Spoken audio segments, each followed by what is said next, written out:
Right. So let's concentrate on what we are doing today. You've got the booklet that I've given you. We are actually looking at plotting cosec and sec only. Now, before I start, all right, could you have done the worksheet that I gave you all on exact values, correct? Correct. Yes, very good. Because the reason why I wanted you to do that is using those exact values, we're going to help. You're going to be able to plot the reciprocal trigonometric function. All right. So today, basically looking at cosec and sec. Now, if you look at the reciprocal trigonometric function, what you need to do is refer back to the function that it's the reciprocal function of that. Cosec, the reciprocal function of cosec is sine, or sine, the reciprocal function of sine is cosec. The reciprocal function of cos is sec, and then reciprocal function of tan is cotangent. You know reciprocal. Reciprocal means 1 over something, right? Got it? Now, important thing, you know that in sine and cos, there are values which equals to 0, correct? Agree? Yeah? So, 1 on 0 is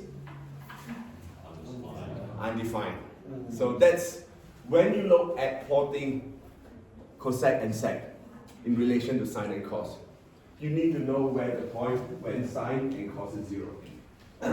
So when sine or cos is 0, when we look at the reciprocal trigonometric function, that point there, you will have an asymptote. Alright? So that is what you need to think about when you're drawing. And always, drawing cosec or sec or cot, we are actually going to go back to your sine, cos and tan. I'll show you why. Let's start off with graphing cosec and its transformation. So you need to recall that cosec x is 1 over sine x, alright? This is basic knowledge that you should remember, you should know, and I don't need to talk about it more. So in front of you, on your booklet, there should be a table for you to fill in. Let's do the sine x first. I will give you 30 seconds to fill in that table. Alright? 30 seconds. And then we'll talk about the cosec x. Not yet, let's do your sine x first.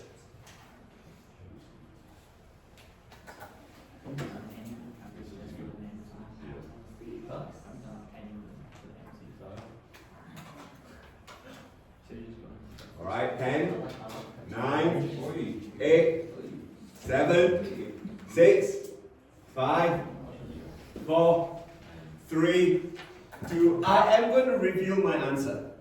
Now, you should practically know all this, right? You know your sine, you know your unit circle, CAST. Alright? So, you can see that when this is 0, when x is 0, sine x is 0. X is pi, sine x is 0. X is 2 pi, sine x is 0. Then, first and second quadrant, positive. Third and fourth quadrant, negative. Alright, now that you know cosec x is 1 over sine x, can you therefore fill in this table, the next row? Alright, I want you to pay particular attention to when x equals to 0 and x equals to pi and x equals to 2 pi. Alright?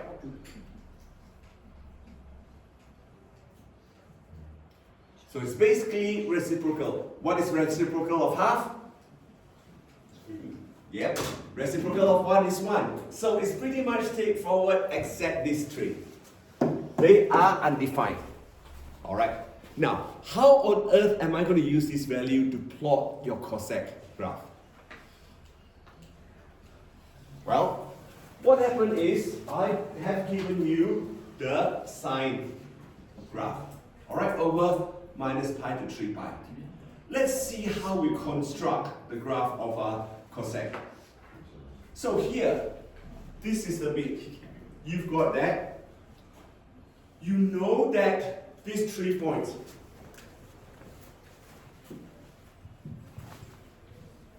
X equals to 0. Oh no, more than that. That's also here and here. 5 points, x equals to 0. So 1 over 0 will give me undefined.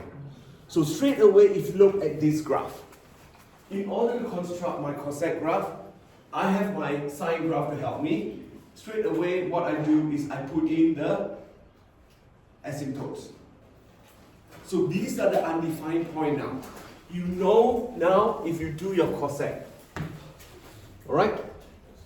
It will be restricted to this, it will not touch this. Whether it's curving up like this shape or that shape, we don't know yet. We'll talk about it in a few minutes. Alright? Got it? Happy with that? Now, the next thing.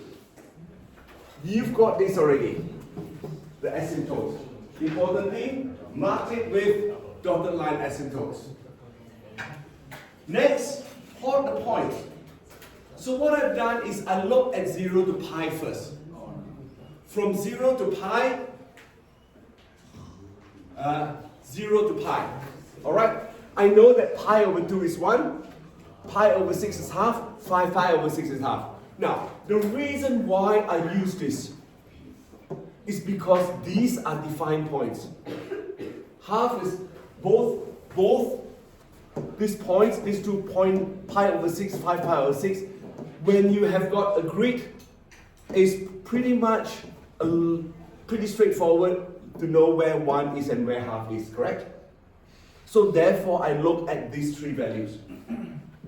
I don't look at any other values. I'm just looking at this so that I could graph it. Got it? Same here. Between pi and 2 pi. I know that is minus half. And I'm concentrating on these 3 values because with a grid, I can see minus 1 pretty straightforward. And I know where minus half is. Correct? Yeah? You've got a grid in front of you. So therefore, when I do that, I plotted that. And you know, what happened is, it's going to repeat itself because the period is too high. Right? So it's going to repeat itself. This bit here is going to be here. This bit here is going to be here. Or you can see that the whole thing is going to repeat by itself. So it's in terms of the period is to 2 pi. Alright? So now, what I've done is I've shown you this is cosec curve by just joining those 3 points. Pi over 2, reciprocal is the same, 1 over 1 is 1. 1 over minus 1 is 1, right? 1 over half is 2. 1 over half is 2. So you know these 3 points and you know that's the shape. It will not cross the asymptote. So repeating itself, you got those. Alright? See, this is how you use your sine to help you plot your cosec graph. Question for me. Pretty clear?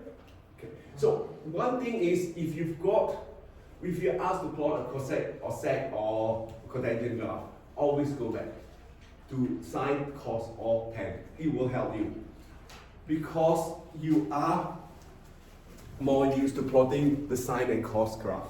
Alright? So let's have a look at one example where I have to transform it. Oh, before that, let's talk about what can you observe from that graph. So you know that these are the point of inflection. So at the point of inflection, it becomes your what? It becomes your what? Undefined point is therefore is the asymptotes. Thank you. Alright. So you now know the asymptotes. You also know that here, watch. The maximum of the sine curve is now the minimum. Minimum is now the maximum. Alright? So it's reciprocal. Yeah? So you've got all this defined point, you can actually just use them. It makes life a lot more straightforward. Yep. So in the test, do we need to do the other 2 points other than the max and min as well? Do they also need to correlate in the test? Because Well, it depends on what you are given. There are two, in the exam, it could be sketch or plot or graph. Alright? If you sketch it in the right shape and just indicate those points roughly, that's fine. But if you've got grids, make sure that you know where one is, where half is. Alright. Depends on whether you have grids or not. No grids, okay. If there's no grids, if you draw this sort of proportionally correct and just indicated those 2 points. I'm happy with that. And that, right? So there's a Grid, you have to show it properly. Okay? Be very careful. This is how in the exam or test, that's how you score your marks, alright? Important. And always use a ruler for asymptotes. Okay, so the first thing is asymptotes. You know that x is pi n, and always, if you ask a question like this, always define your n, alright, or n pi. So the local maximum is now the local minimum, and local minimum is now a local maximum, alright? And of course, these 2 points, x plus or minus half becomes x plus or minus 2. So you've got those points that could help you. This is the most basic. Now, what if I want to transform? Alright? It is basically the same. Listen, when you're transforming, oops, what's happening? Yeah, hang on. Sorry, hang on. I don't know what happened there. Yeah. It's a local minimum and maximum. So you call this, ooh, I have no idea what's happening. Yeah. So, if you look at just within locally, this is called the local minimum. Alright? There are lots of minimums there, but at this, around this point, it's called the local minimum. And this is called the local maximum. Alright? So that's why I call this a minimum and that's maximum. Right? So at that point between there, there's a max. This is the min. Got it? Alright. Next. So we've done that. And now transforming cosec x is basically the same as the procedure is the same as transforming all trig function. What you do is you graph sine, transform sine, and then apply all the rules for graphing its reciprocal function. That's all. Nothing mysterious about it. It's the same thing. As long as you know how to plot the sine, you can plot your cosec. So let's have a look at this. Now, what we're going to do is 2 things. Guide you through, let's plot 3 sine of 2x minus pi over 6 and y equals 3 sec 2x minus pi over 6 over the domain 0 to 2 pi. Now, first thing, let's look at sine. Sine, let's concentrate on x first. If you look at this, 2x minus pi, apply to both sine and sec. Alright? Cosec. Or in fact, apply to all the 3. So if you got 2x minus pi over 6, that tells me that it's dilated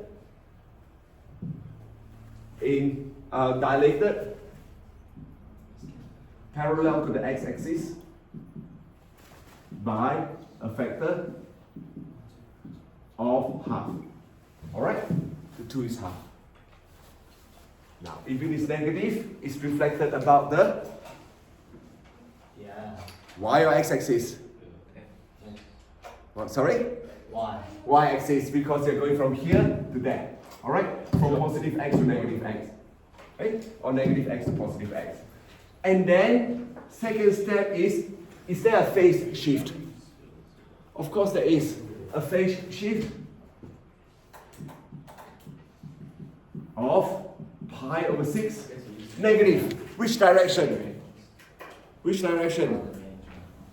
In the positive x-axis, in the direction of positive x-axis. Alright? So you know it will affect the x that way. Now, what about y? Y? What have I got?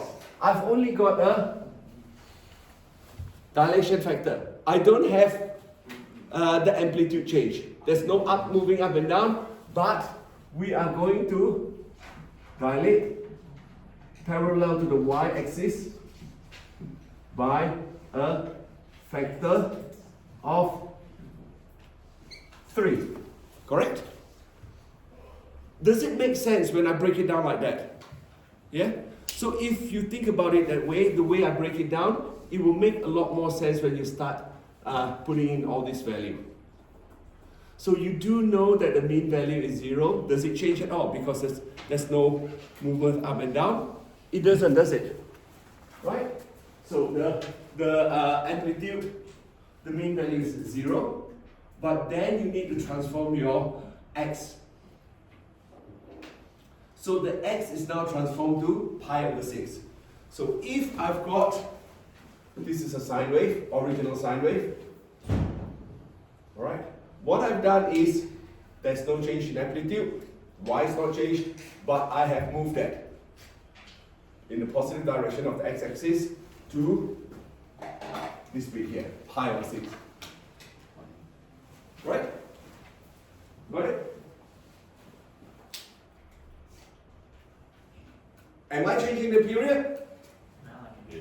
Yes, thank you. So it's now pi. Right? And then you can think about the inflection point, which is pi over 6 plus pi over 2n and 0. So all the inflection point has been changed. Have I changed the amplitude? Yeah. Thank you. To 3, correct? Therefore, you can work out where the maximum is or where the minimum is.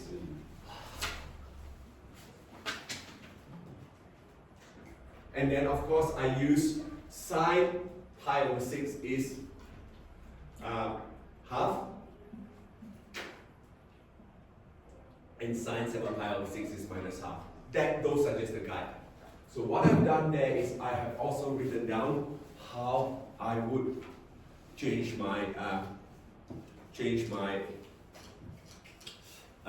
transform my coordinates. So the x coordinate, I'll multiply it by half and then add pi over 6. Whereas for your y coordinate, it's just multiplied by 3. So therefore, you've got that. Alright? Once you have that, I can plot my sine graph. Alright? That's a transform sine. Just leave it there. I'm not going to do anything yet. Just plot my transform sine graph.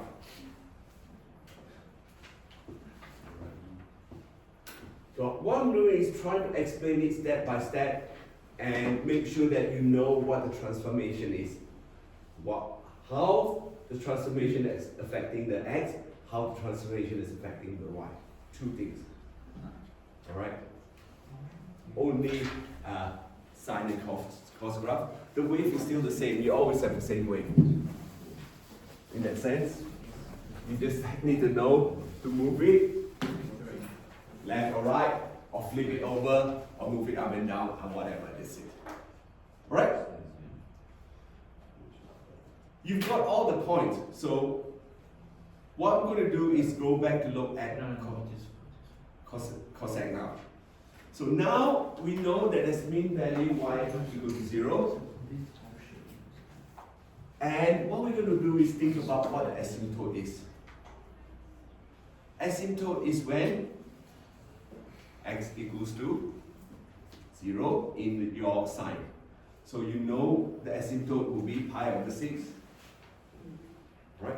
Because if pi over 6 take away pi over 6, it will be 0.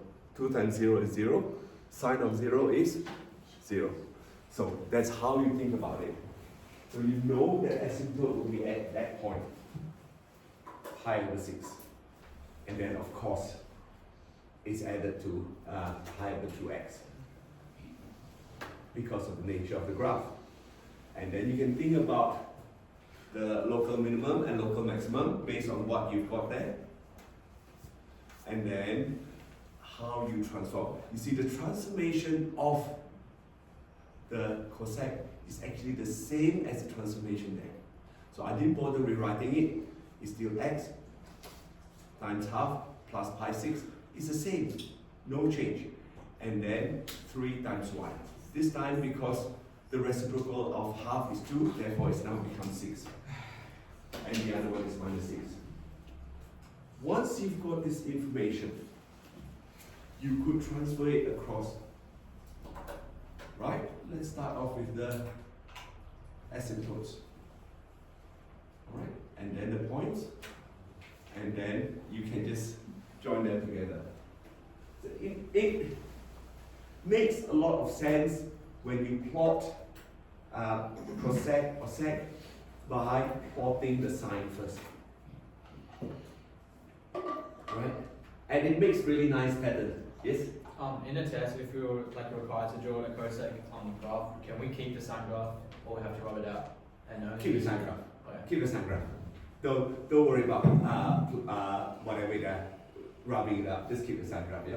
Do we have to graph the sine graph? Well, it's hard. If you don't graph the sign graph, it's very, very hard for you to draw I that. can just plot the points and then We can try. I mean, look, it's up to you. I would suggest that you plot the sign graph. I really would suggest that. It will make life that much easier for you. That much easier. All right. It's one of the things. Yes, it takes time to draw the sign graph, but generally, I think the question will guide you in such a way that you have to draw the sign graph first and then draw the reciprocal function. I think. All right. See, the way that I show you, does it make life a little bit more straightforward?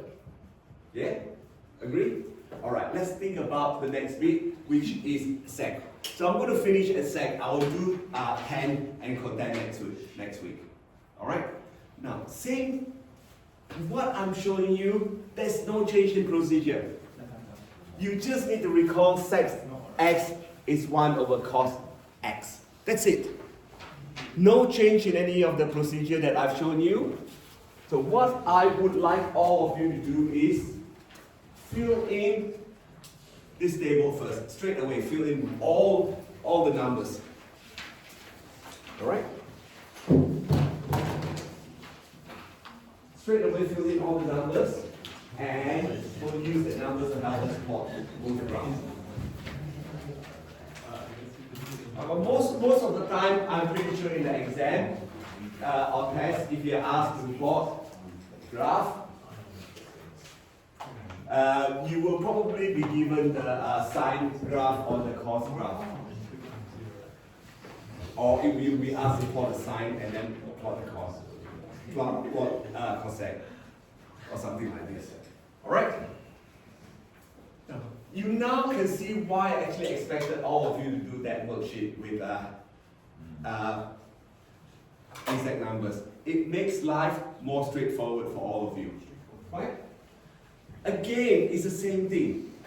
There's no difference, that apart from the points are different, but the procedure, there's actually no difference between plotting a cosec graph and a sec graph. You just need to know what the reciprocal function is. So, sec is related to cos. Once you've done that, you know that you can plot your cos curve and then your, what have I done? I'm going to show you all the asymptote as well, and all the points. All right? See, that is, you look at this, the cosec graph compared to a sec graph. It's just a phase shift, that's all. Everything is the same. It's just shifting from one to the other. Just remember, your sine and cos is related. Sine theta is equal to cos 90 minus theta. Alright? So therefore you should see that they look approximately the same. In that sense, apart from the phase shift by 90 degrees. So I'm not going to go bother plotting point by points, I'm just showing you the drawing straight away. Alright? Now, but I do want to look at this bit here now. What can you observe? Again, the minimum has become the maximum has become the minimum. Alright? And then the inflection point, again, is asymptotes. And then, of course, with cos, you look at cos 60 degrees. Alright? Cos 60 is half. Or cos pi over 3 is half. And then reciprocal, 8 plus or minus 2. Alright, from half to plus or minus 2. So I'm trying to guide you through step by step to think about it logically. So if you can think that way, it will make life a little bit more straightforward for all of you. Now, next bit here is talking about transformation of y equals to sec x. Same thing, same procedure. You plot cos x first. You need to plot cos x and then you do your sec x. Alright? Now, this example here. This time, I'm using cos 2x minus pi over 6. I have included something a bit more compared to what I've done just now. I've included the vertical translation, right? Of 1. Got it? Yeah? I've included the vertical translation, moving up by 1. The rest, it was originally signed, remember, previously, but now it's cos, same thing. So we've got the dilation factor of x parallel to the x-axis by half, and then phase shift of moving in that positive x direction by pi over 6. Now, why this time? The y coordinate dilated by a factor of 2 and then add 1. Got it? Yeah? So that is, this example, the basic difference is that. That's it. I have got an extra plus 1 there. That's all. So you should be able to think about the values here. The mean value now is from 0 to 1 because I have transformed it, translated it up by 1, the plus 1. Alright? And then you know that that's maximum value first. It occurs with a maximum value, and then you keep looking at all these numbers and just basically fill in the table. This bit is just to show you, up to you whether you want to use it, it really doesn't matter, but I would suggest that you think about the mean value, amplitude, the period, and depth. That's it. Alright? So you now know the maximum value and the minimum value of this. Ooh, I've shown you the, let's not look at that yet. I forgot to animate that. Oops, but that's okay. I don't mind. It's actually fiddly to write things on an iPad. But I figure if I've got it on an iPad, it's a lot easier rather than keep drawing on the whiteboard. So I remember my teachers many years ago, every time he or she draw a sine graph, it's always blackboard, wipe off, and just keep drawing. It's just like, I'd rather save all this on my iPad.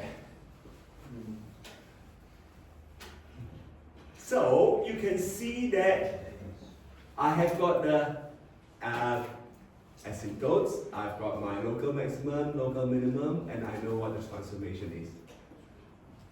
See, with this, does it make life that much more simpler for all of you? Yeah. Yeah?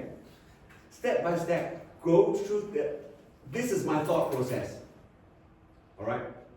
But you may have some way of doing it differently. But just maybe model it using my thought process, and you might have a more efficient way of doing it. That's perfect. That's great. what I'm doing is trying to get all of you to think. Alright? You must think for yourself. So I'm going to just show you everything now. I've got it. Since I forgot to animate it. Alright, so you've got all the points there, you've got all the asymptotes there, and you can see that I have actually moved the curve, the graph, up by 1 because I've added 1 to it. Alright, the equilibrium is now y equals to 1. Basically, you've got all the information there, you can just sketch that, the points. Okay. You can see that this is actually, if you move this across, is actually this bit here, going up. Alright? Okay, what I'm going to do is I'm going to stop here. I'm going to give you a bit of time to like just breathe and relax a bit. We'll do a chord and equation of the graph on Monday.